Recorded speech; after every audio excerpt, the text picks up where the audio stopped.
I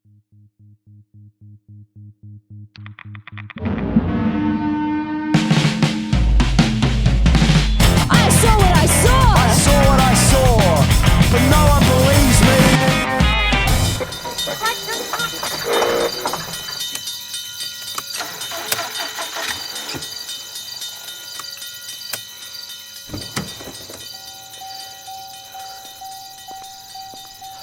Many of us dream about seeing the impossible become possible. In the case of extraterrestrial life, we may dream of the day the government gives us full disclosure. But for most of us, the best we can do is hope. Or perhaps, like millions across the globe, we can entertain our fantasies through TV and movies where we can imagine the truth coming out or playing a significant role. Now imagine being in the position to actually witness the impossible become possible, and being in a role where you can potentially validate it for all of humanity. This is Jeff Nuccetelli's story. Welcome to My First X-File. I guess looking back, it became obvious to me very early on that there were strange things happening. And then as I went through my career, other people that I knew very well and trusted and respected professionally would come to me with similar stories from all over the world. It was always like a truth that was there that you're ignoring.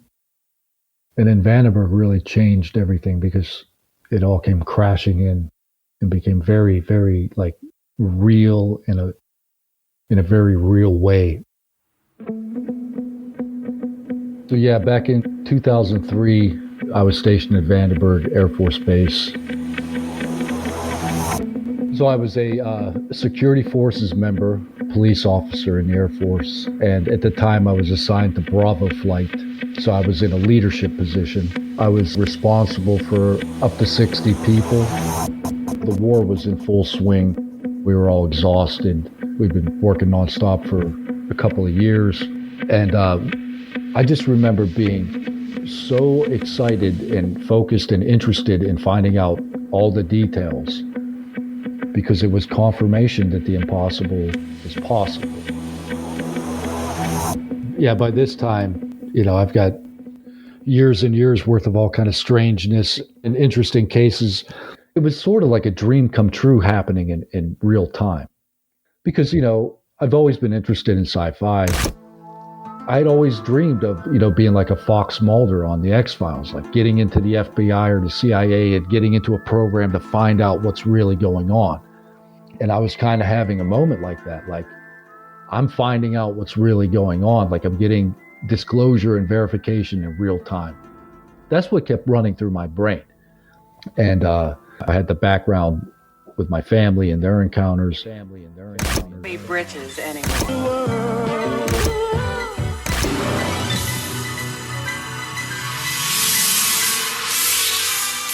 Is everything ready here on the dark side of the moon? Play the time count.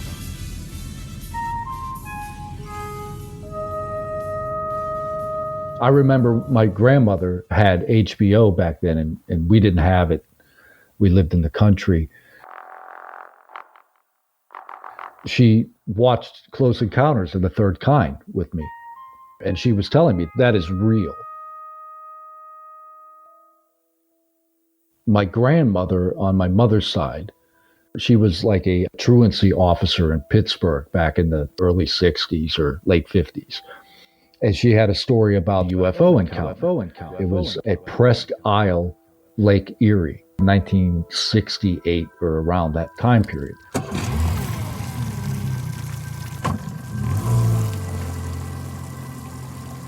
The story was for my grandmother, her and my grandfather were out fishing in a little boat on Lake Erie. They loved to fish.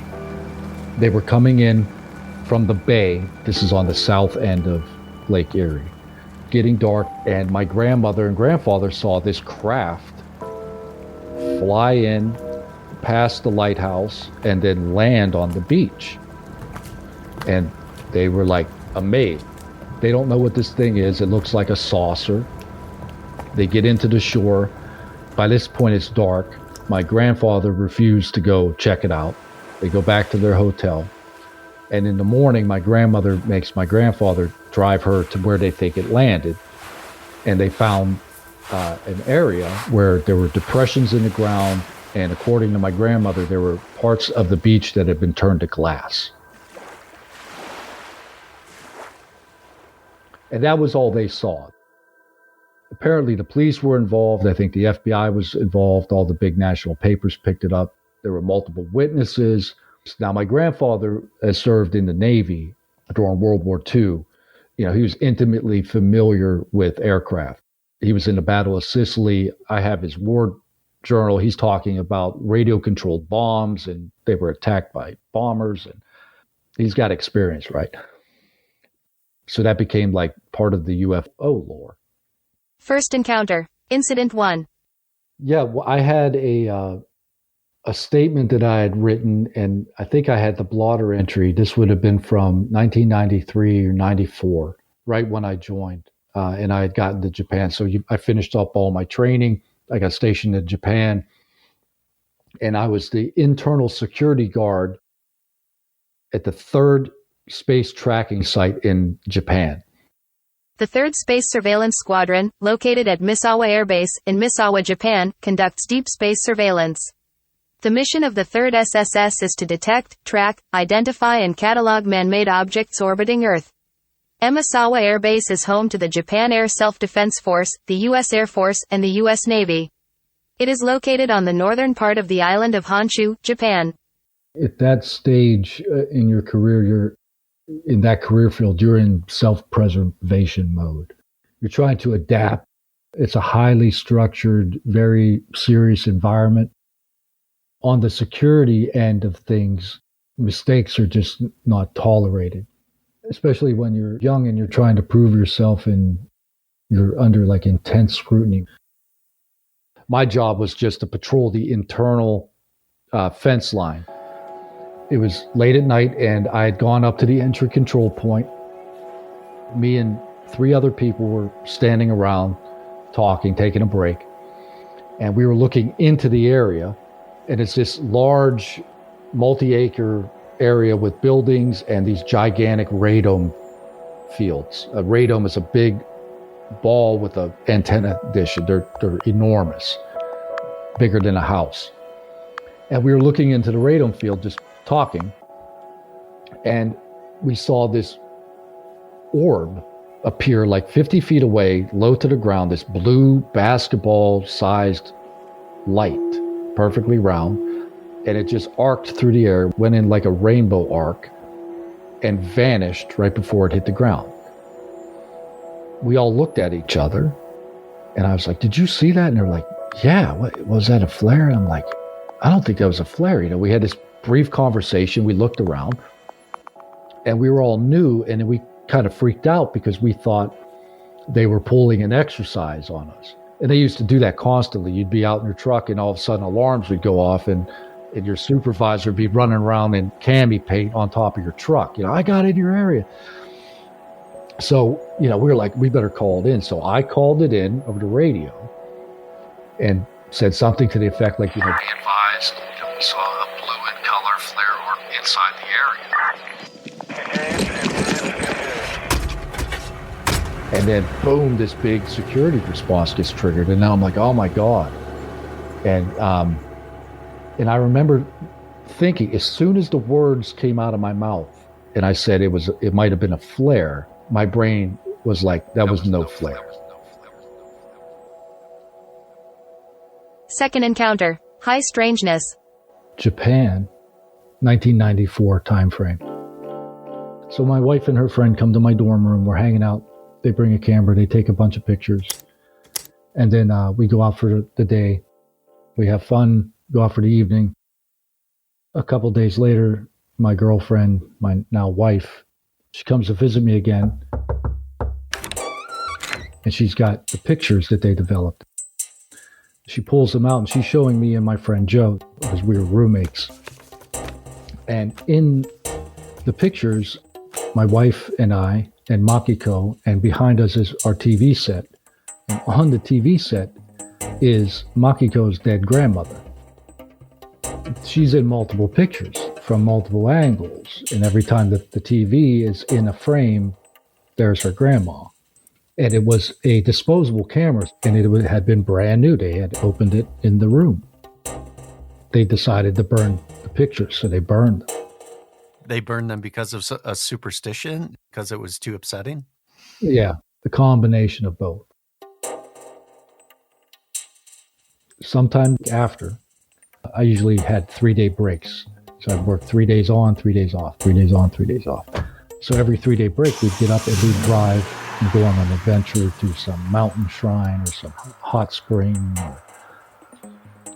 And we went to this shrine up in the mountains.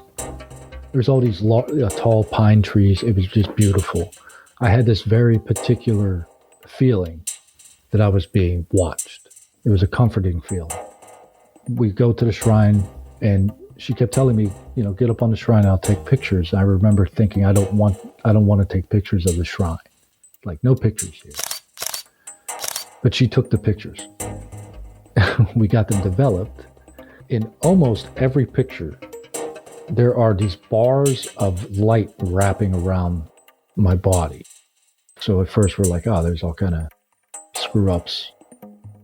And then we get to these other pictures at the shrine, and there's me and her. We had somebody take a picture, and standing right behind me is a monk in the flesh, dressed in traditional garb of the Edo period, like from hundreds of years ago. It's not a ghostly image, like a man as if he was like photobombing. This was an empty shrine. My wife became very concerned, and then she burned those pictures too. Third encounter. Anomalous activity or high strangeness. Vandenberg Air Force Base, 2004. So we had some really out there, unbelievable incidents also at Vandenberg, and that was pretty widely well known. On the south end of the base, there was a public road that anybody could drive down, and it led to the beach, and it led to an Amtrak station right on the coast. So between that road, we have 2 gate shacks to control entry onto the base. It's South Gate and Solvang Gate. Each gate shack had a big multi-lane road, 3 or 4 lanes on both sides. So big concrete open area, and then woods. And you're kind of down in this valley. My one buddy was stationed at South Gate. He called over the radio and requested a patrol to come down ASAP. He needed help.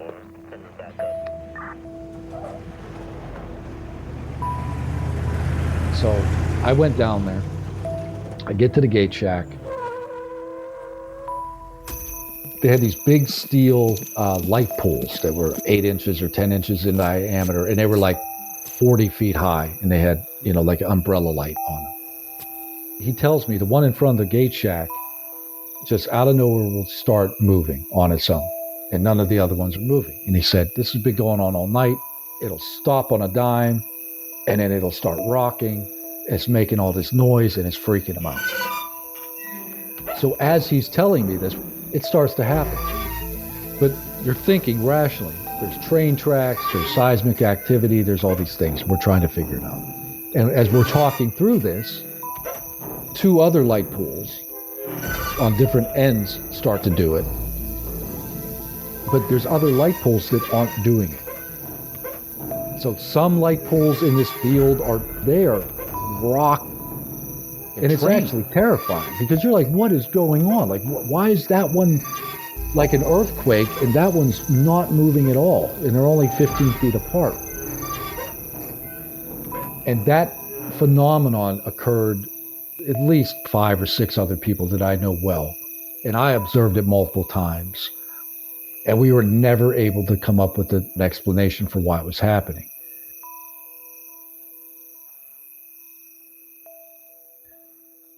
Fourth encounter. Contact. Close encounter of the first kind. April 2005. I was having a party at my house on base. The night wound down, and 2 of my very close friends were in my backyard, and we were sitting around the fire, probably 1 a.m, drinking beer. We're having this deep, deep conversation about the UFOs. What do they represent? Why are they here? And my friend Phoenix, she kept turning around and looking up in the sky. And finally, we're like, what are you looking at? And she said, do you guys see that light? And I got up and I looked. A strange light, weird bluish white light out over the ocean, up off the horizon, was pulsating in and out like a strobe, but very slow. When it pulsed out, it was like a cloud of light, and then when it pulsed back in, it looked like a solid round shape, like a glowing like marble. And it was a very, very high altitude, like a satellite. We're having a discussion. It's getting weirder and weirder. It drops in elevation, basically right over top of my house, about 250 feet in elevation. This pulsating orb, the size of a house, just floated in like something out of the Wizard of Oz. We couldn't see any structure. It would pulse, and then when the light would dim, it would disappear. But we could tell it was there. It stayed for a little bit, and then it glowed again, and then it drifted off northeast over the mountains. And we just watched it climb in altitude, and it faded away like a star. And it just vanished. We were like, what was that? I went in to the house. My wife was asleep at the time. I picked up the phone. I called the control center. I said, hey, this is Sergeant Nuccetelli. I need you guys to do me a favor. I know this sounds crazy. Call weather, call the tower, see if they've got anything on radar. I just had a large object over my house at low altitude. And they're like, dude, are you serious? Because it's 1 o'clock in the morning. And I'm telling these guys, wake people up and find out what's going on. A little bit of time went back. They called me back. They're like, we called around. There's nothing on radar. Nothing reported. And I'm like, all right, thank you. And I told them, put this in the blotter. So I think there's a record of it. And that was it. Vandenberg Air Force Base, October 14, 2003.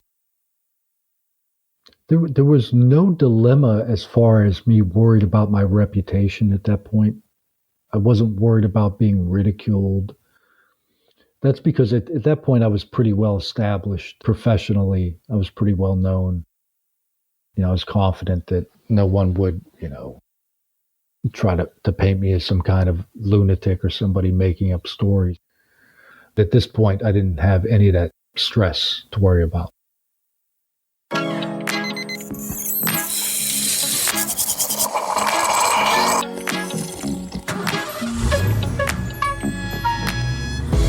Yeah, so I'm probably up around noon, coming off of a mid shift, so I would sleep in the morning, get ready for work, and head to work at around 5.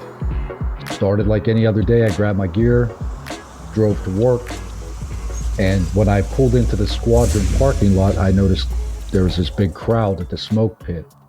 So I was on Bravo flight relieving Delta flight. They had worked the day shift.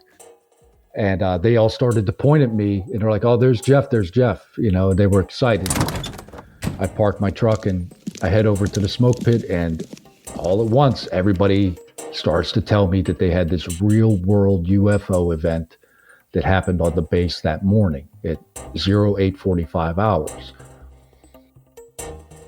Initially, I was immediately skeptical and excited. Like, what are you guys talking about? Is this a joke? They were like, dude, believe me. Go check. This is real. This really happened. All the guys knew that, Jeff is going to love this. He's interested in UFOs. So very quickly I walked. The command center was about 100 yards away. I got into the command center, and I met with the on-duty flight chief and their senior patrolman, who I was going to relieve. So that's when I got the full initial story.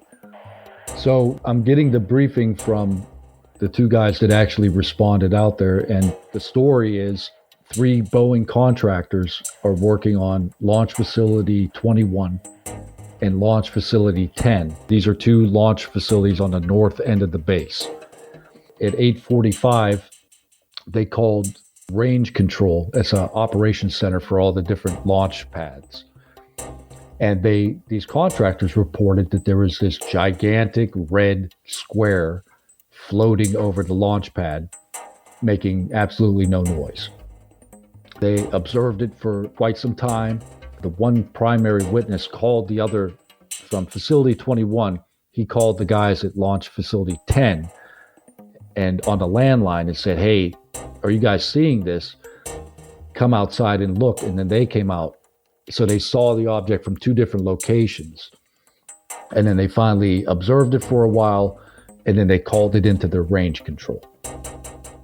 I just remember being so excited and focused and interested in finding out all the details, because it was confirmation that the impossible is possible.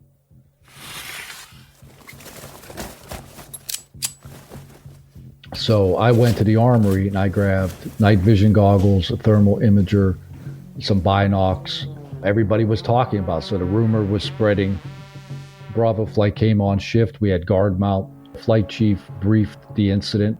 You're talking 60 or 80 people oncoming that learn about this incident. And then we go on duty.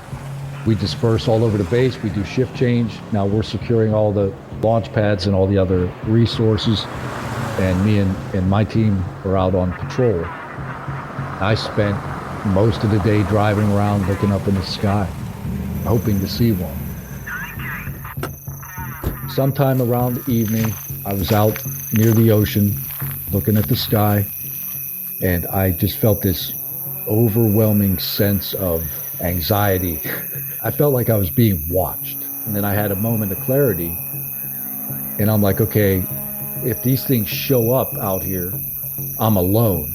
I have no backup, and I'm 30 minutes away from help. So I got freaked out, and I jumped back in the car, and I headed back to the command center. I get back to the command center, and two of my good friends are on the command center. One is the controller. He's the dispatcher. He's running the command center. And the other guy's one of my patrolmen, and he's just up there taking a break.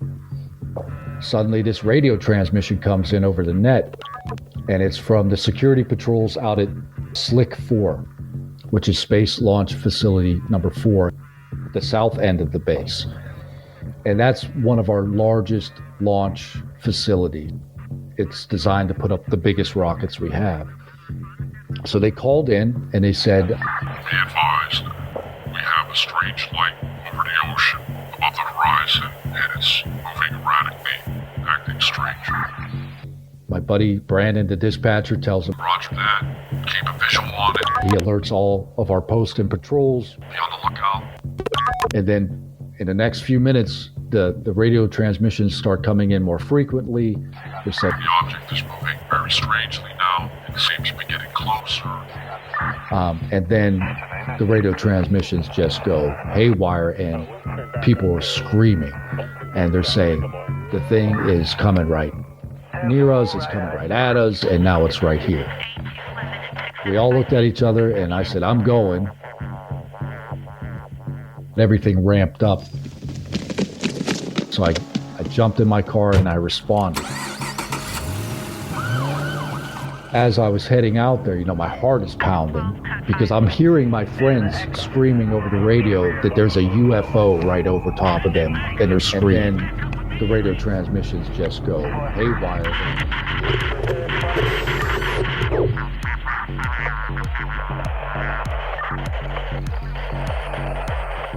The whole thing was an emotional roller coaster because there was an element of fear involved too. The transmissions continue to come in as I'm driving, and then I remember them saying, "It flew off. Eventually I got out there. I met with everybody. We had about 6 people posted there together. And the short of it is they were all hanging out at the entry control point, taking a break. That's the area where everybody has to go in and out. We controlled access to this gigantic facility. The facility's on a raised bluff above the ocean and the beach. They spotted the light. It started to come in, move strangely and erratically, and then it just zoomed in at high speed and stopped on a dime and hovered maybe a couple hundred yards from them. As it approached, the light dimmed and went out, and it turned black and opaque. So when it was near them, it was blacked out, and it looked like a matte black, either rectangle or square of enormous size. They watched it for about 45 seconds. They were all looking at each other, and then it drifted off back to the west and vanished. So separated everybody, had them write their own account, sworn written statements, and sign it under oath. And then our flight chief responded, and other people would have came out there and talked to everybody. And then we kind of were like, okay, what now? So we put it in the blotter. We made a record of it. We filed all the statements and made an incident report, and we up-channeled it to headquarters. So another incident happened a couple days later. We were on duty again. My buddy and another person were on a patrol station near the flight line.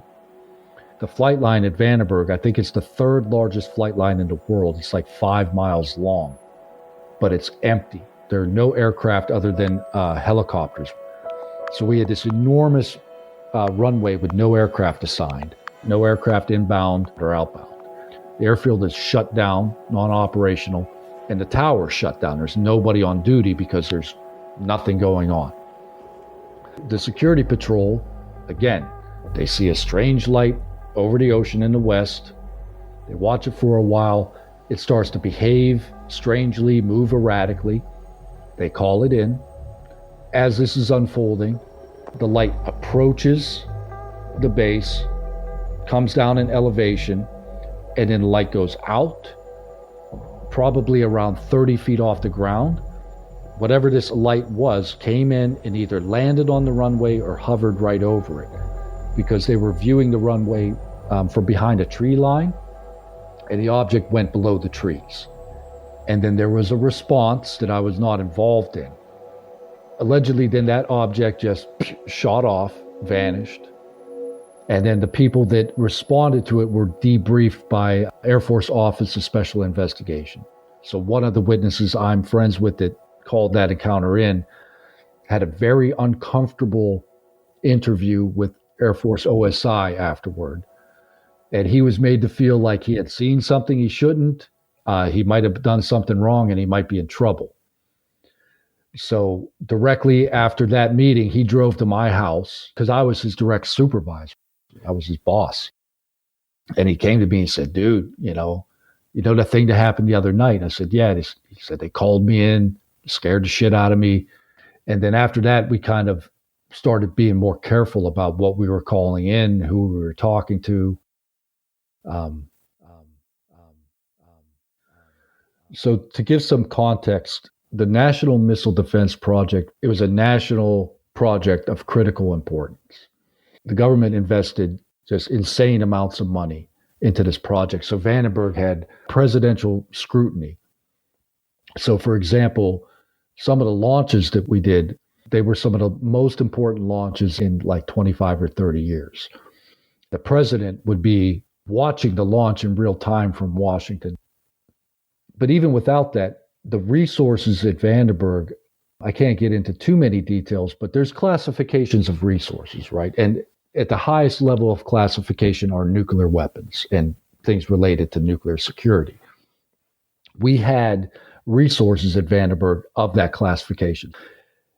When you're guarding resources like that, we are authorized to use deadly force to protect them.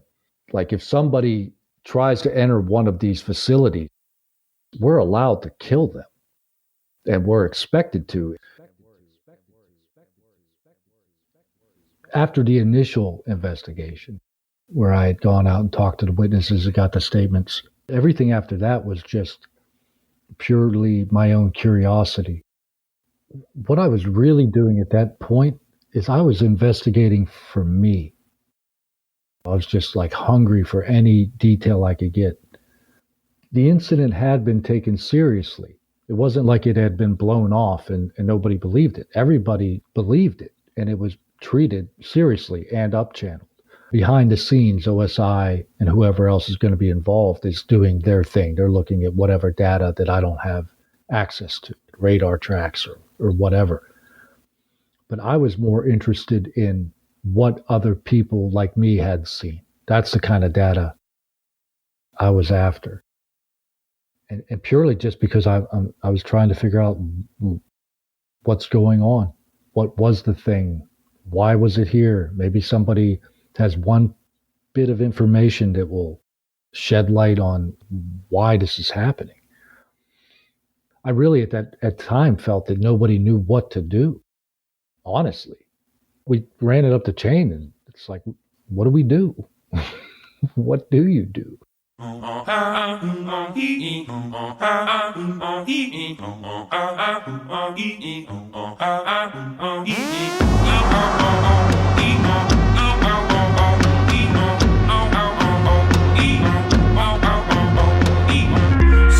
the music, I'll have the whole thing. Those mountains, we can share the barnacles. Split the difference, I'll take the tree tops, the red rocks, we can share the molecules.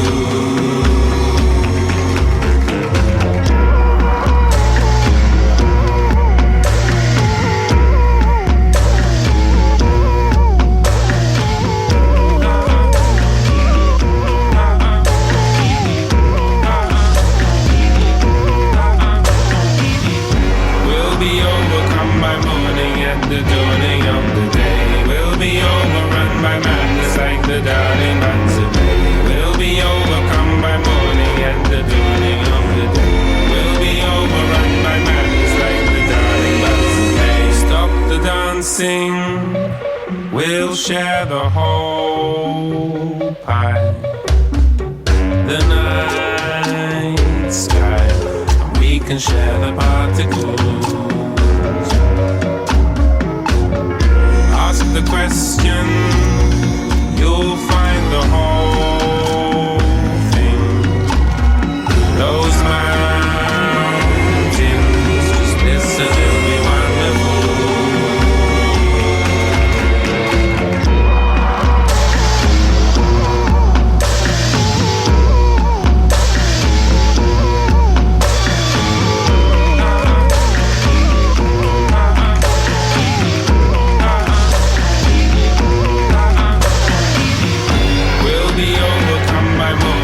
the dawning of the day will be overrun by madness like the darling buds of May. Will be overcome by morning and the dawning of the day will be overrun by madness like the darling buds of May. Big thanks to Jeff Nuccetelli for sharing his story. You can find a link to Jeff's X or Twitter account at our Patreon page at tuiarts.com/Patreon. Another big thanks to Cosmo Sheldrake for the featured track Stop the Music from his EP Eye to the Ear. You can find links to Cosmo's Bandcamp page at our music page at tuiarts.com/music. All right, thanks for listening. Please share if you like the show. Stay true in the meantime, and I'll catch you on the next episode of Dragon's Bread.